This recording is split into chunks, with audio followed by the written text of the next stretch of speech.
Welcome everybody, I'm IAmAMusicNerd here, and in this video we're going to be doing another beginner's guide, this time Atlanta hip hop. I'm going to be recommending to you 5 essential albums for anybody who's looking to get into the genre. Hit the subscribe button, hit the like button if you enjoy the content of this channel, you enjoy this video, and if you're a return subscriber, hit the notification bell to be alerted for content. I initially wanted to do Southern hip hop, but I realized that Southern hip hop, and what's also so great about it, is that there's so many vast sounds in Southern hip hop. Miami bass is so different from New Orleans bounce. Houston chopped and screwed is so different from Memphis grime. So I kind of wanted to take a step back and explore different regions of Southern hip hop, and I wanted to start with basically the Mecca, Atlanta hip hop.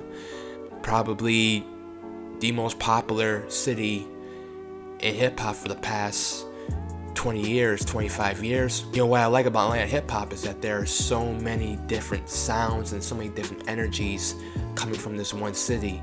Atlanta has been known for being a bustling, creative city, and if you look at the artists who have come out of the city, Ludacris, Outkast, T.I., yeah, they're all born in Atlanta, but they're all totally different. Even Future, Young Thug, and Killer Mike, like, they're all totally different.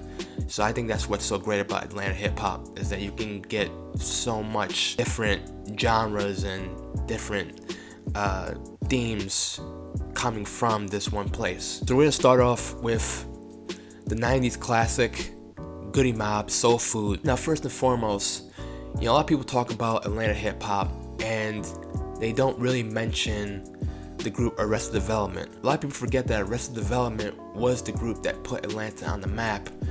You know, when they came out of the gate in the early 90s, their success allowed a lot of major labels to give Southern hip hop groups a chance. And one of those groups were Goody Mob, and they sort of were taking what Arrested Development was doing, but doing their own thing with it. This is where CeeLo Green got his start. You know, he was sort of like the Nate Dogg of the group, one of the most influential hip-hop albums in the past 25 years, especially in Southern hip-hop. This album celebrates the spiritualism that's apparent in Southern culture, talking about African roots, idealizing, you know, black culture in a way that was transcendent in hip-hop. Gangsta hip-hop was very popular, especially in the West Coast, East Coast, but Goody Mob wasn't talking about violence, wasn't talking about guns. They're very peaceful, they're very chill. You know, this was music that you can play in your barbecues. But they did talk about political stuff. There's so many great songs here, but obviously everybody knows the classic Cell Therapy, one of the most unique hip-hop songs of all time. I mean, that sample, I don't even know where they pulled that from. I haven't found too many songs that just sound like that. That song was their crossover song that got them into the mainstream, and you listen to it, it doesn't sound accessible at all. You know, but that was the great thing about 90s hip-hop, is that stuff like this could exist, be just totally different from everybody else, and people still fucked with it. So obviously I have to put an Outkast album here, but you know, it was hard deciding, you know, should I put their debut album, ATL Aliens, Stankonia. But to me, I think I had to go with Aquamine. Now, it's not my favorite Outkast album, it's ATL Aliens. But if we're talking about an album that to me sounds the most Southern of the Outkast albums, it's Aquamine. Now, Aquamine was taking what they were doing in the previous album, ATL Aliens, that spacey funk, loose production, you know, from the Organized Noise, and just taking it to a higher level, adding live instrumentation. There's so many great songs here. Return to the G, Live with the Barbecue, featuring a great verse from Wade Quan. You know, West Savannah, the popular single Rosa Parks, that was kind of like the song that was the pop single that come from the album. But there's also deep cuts that are so lively. Body Odidocious, which sounds like an HBCU jam, and the trumpets come in, and that kind of blaxploitation sound that comes into it.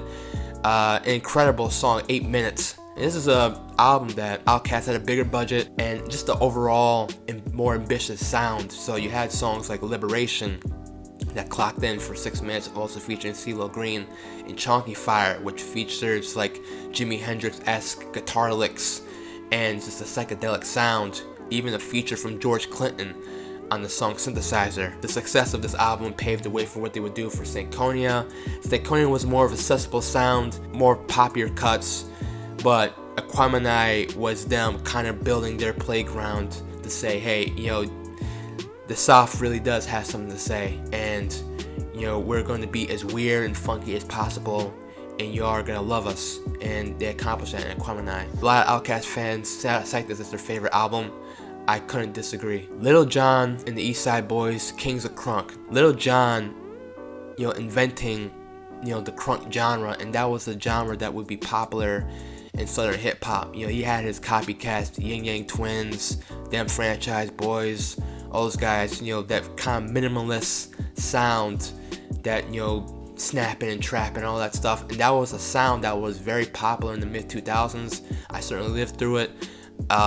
Everybody was into crunk music. What Lil Jon did for hip hop and for Southern hip hop was incredibly unique. He brought that punk kind of rock star energy to hip hop, and that's what you would see later in guys like Travis Scott and Young Thug. When you go to their concerts, you were gonna get fucked up. They had a moment in popular culture. I certainly grew up with the song Get Low. To the windows, to the walls. I was in 5th grade singing, then the sweat dropped down my balls, and the teachers did not like that very much. Without the success of Lil Jon and the crunk genre, Southern hip hop would be very different. And so I don't think Lil Jon gets enough credit for doing that. And I think Kings of Crunk solidified his stature in the Southern hip hop scene. Alright, T.I.'s trap music came out in 2003. This was his second album after his debut album came out 2 years earlier, I'm Serious. And it really put T.I. on the map. The song Rubber Band Man would get him some radio play. The whole trap genre really started with this album.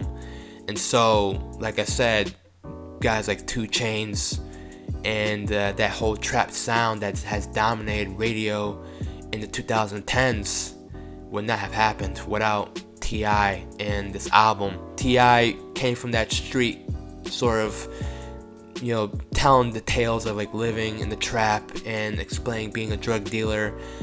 He really brought that hardcore style to Southern hip hop, but his lyricism and his storytelling and his unique, Southern drawl was able to give legitimacy to, the music. T.I. was sort of a guy that, the guys wanted to be and the girls wanted to be with. He was the bad boy. He was the handsome bad boy. He was a guy that you could relate to. You could have a drink with. He was kind of like the everyman. And obviously, as he got more famous and successful, he kind of left that life behind, and he's become a celebrity in his own right.